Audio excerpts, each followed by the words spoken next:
Сәлем достар, бүгін мен мега шоколадты өте дәмді тез жасалатын пирожныйларды жасаймын.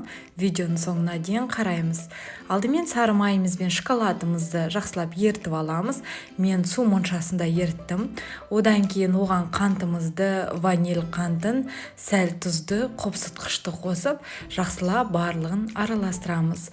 Араластырып болған соң 20 грамм какаоны қосамыз. Какао менде рахаттың какаосы. Осылай миксерсіз жай венчикпен араластырып барлығын жасап отырамыз. Миксердің еш қажеті жоқ.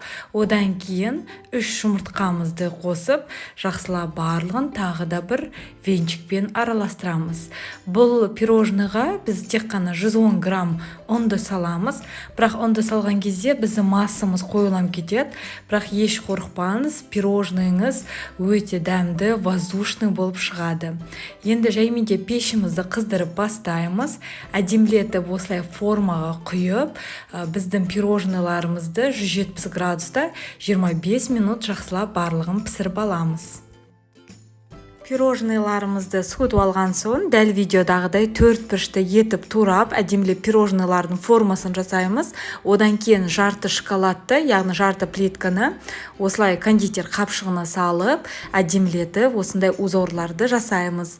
Достар, біздің пирожныйларымыз дайын болды. Мега шоколадты, миксерсіз жасалатын өте дәмді пирожныйлар. Сіздермен бірге болған Гаухар, ас болсын.